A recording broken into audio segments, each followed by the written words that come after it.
छात्रों, आप सभी को कन्नौर इंग्लिश मीडियम स्कूल 9वीं कक्षा के ऑनलाइन क्लासेस में स्वागत करता हूं। बच्चों, इस अवधि में हम चेरापूंजी से आया हूं पाठ के प्रश्नोत्तर के बारे में चर्चा करेंगे। एक वाक्य में उत्तर लिखिए। किस राज्य को बादलों का घर कहते हैं? मेघालय राज्य को बादलों का घर कहते हैं। जीप में लेखक के साथ और कौन बैठे हैं? जीप में लेखक के साथ राज्य के एक अधिकारी श्री संगमा और उनके दो दोस्त बैठे हैं। मेघालय के 3 पर्वतीय अंचलों का नाम लिखिए। मेघालय के 3 पर्वतीय अंचलों का नाम खासी पर्वत, गारो पर्वत और जयंतिया पर्वत। प्रश्न 4, मेघालय में हर कहीं कौन सी पारिवारिक व्यवस्था है? मेघालय में हर कहीं पारिवारिक व्यवस्था मातृसत्तात्मक है। भूमि, धन और संपत्ति सब मां से बेटी को मिलती है। प्रश्न 5, नोशंग तियांग प्रपात किस नाम से लोकप्रिय है? नोशंग तियांग प्रपात मासमाई प्रपात नाम से लोकप्रिय है। गारो समूह किस जाति का अंग माने जाते हैं? गारो समूह बोडो जाति का अंग माने जाते हैं। प्रश्न 2, 2-3 वाक्यों में उत्तर लिखिए। बिजली उत्पादन के बारे में संगमा ने क्या कहा?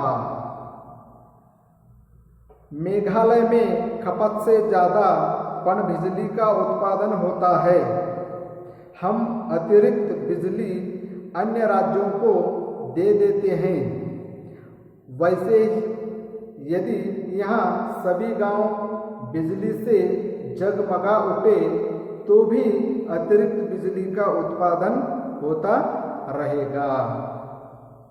प्रश्न 2, माइती बाजार के बारे में 3 वाक्यों में लिखिए।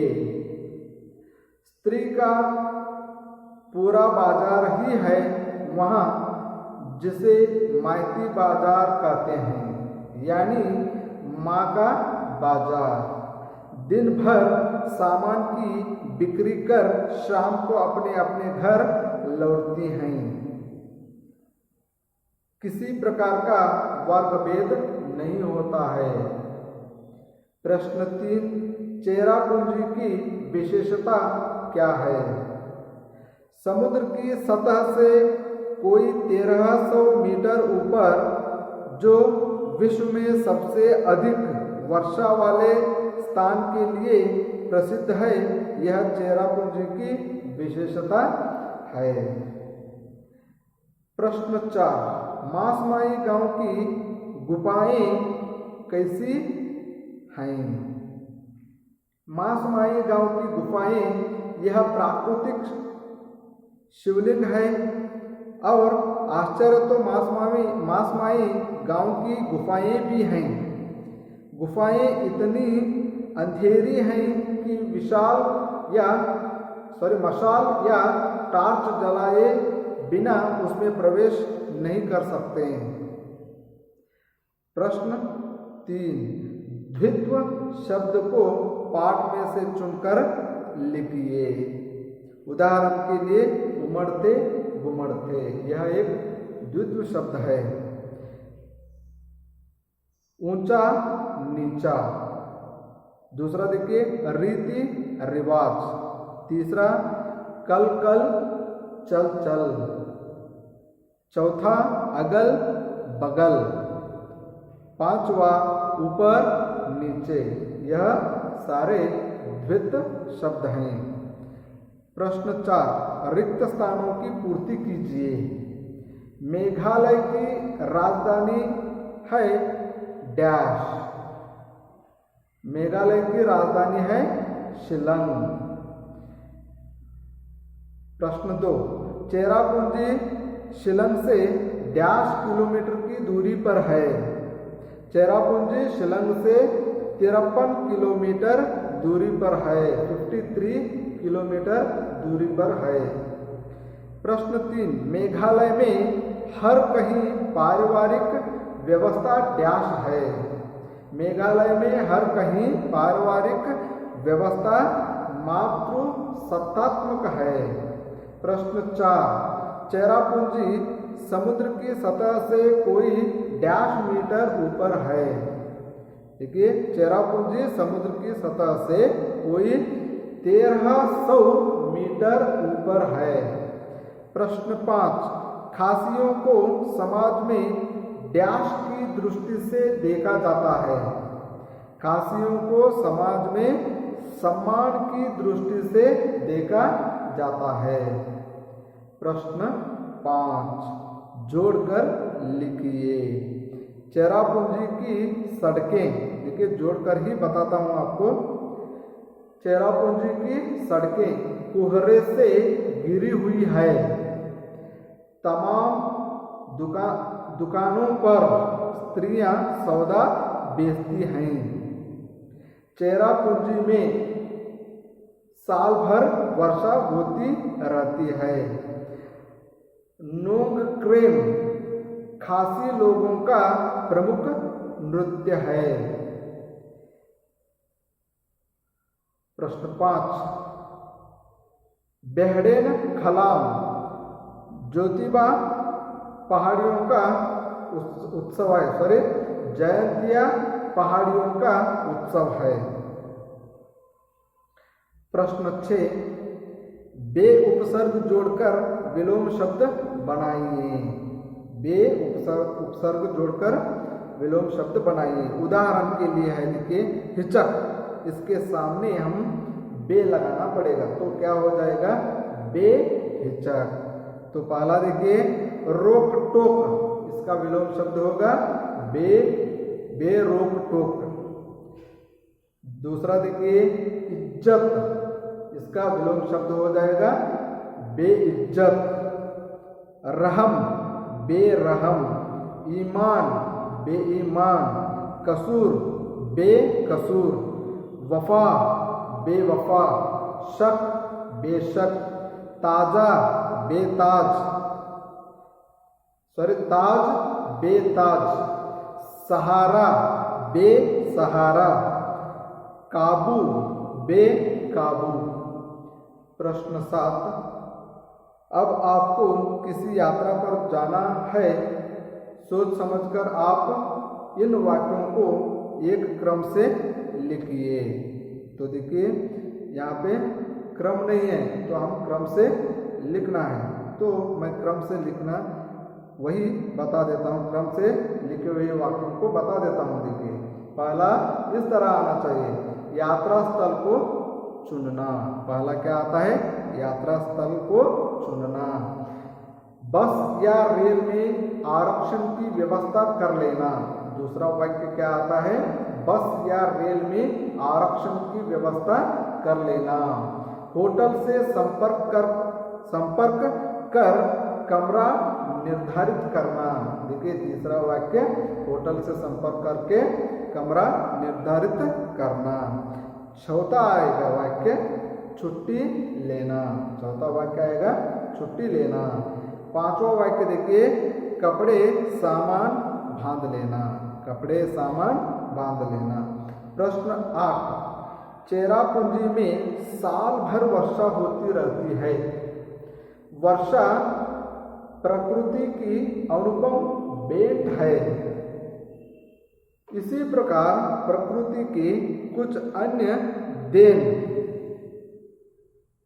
उदाहरण जलप्रपात। देखिए जलप्रपात यह एक प्रकृति का देन है। उसी तरह यहाँ पे लिखने के लिए हमें कहा है, उदाहरण के लिए देखिए जल लावन, यहाँ पे देखिए जल सांपा, जल जंतु, जल पक्षी।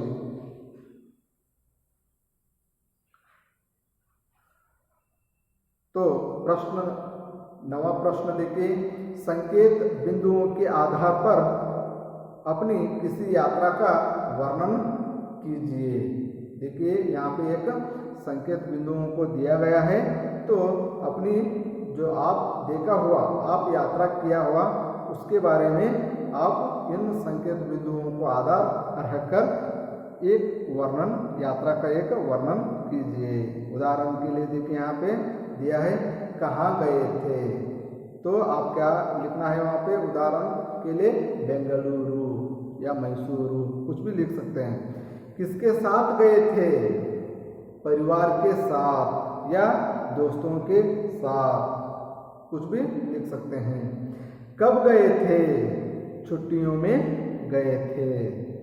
कैसे गए थे, ट्रेन से गए थे, बस से गए थे, कौन सा भी एक लिख सकते हैं।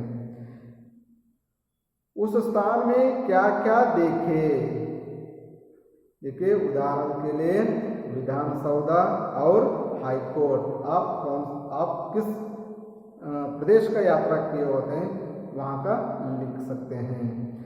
कोई विशेष अनुभव, उस यात्रा का कोई एक विशेष अनुभव हो तो यहाँ पे लिखना पड़ेगा, एक या दो वाक्यों में। बेंगलुरु की जनसंख्या और वहाँ के ऊंचे ऊंचे इमारतें देखकर बहुत प्रसन्न हुआ। इसी तरह आप जिस प्रदेश में यात्रा करके आए होते हैं, उस प्रदेश का एक विशेषता को आपने वाक्य में, एक वाक्य या दो वाक्य में लिखो। प्रश्न 10, चेरापूंजी में साल भर वर्षा होती है, इसे अतिवृष्टि कहते हैं।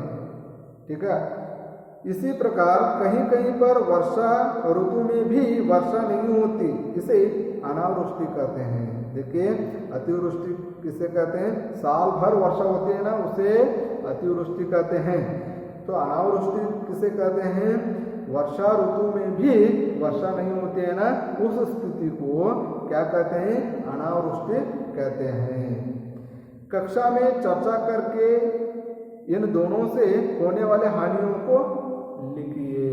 देखिए अतिवृष्टि और अनावृष्टि, इन दोनों से होने वाले हानियों के बारे में आप चर्चा करके लिखना है। तो देखिए अतिवृष्टि एक और लिख लिए, अनावृष्टि एक और लिखिए। तो अतिवृष्टि में देखिए, अतिवृष्टि होने से क्या होता है, पुल टूटते हैं, ब्रिज टूटते हैं, पुल उसे क्या कहते हैं, पुल कहते हैं, पुल टूटते हैं।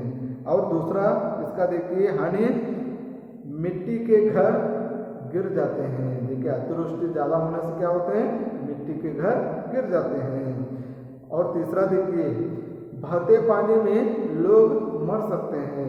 ठीक है ना, बहते पानी में लोग बह कर जाकर मर जा सकते हैं, तो इसलिए बहते पानी में लोग मर सकते हैं। ये तीनों अतिवृष्टि से होने वाले हानि। और अनावृष्टि से होने वाले हानियाँ देखिए, खेत सूख जाते हैं क्योंकि पानी नहीं होता है ना, तो इसलिए खेत सूख जाते हैं। जीव जंतु और जानवर मरते हैं क्योंकि पानी के बिना जीव जंतु नहीं रह सकते।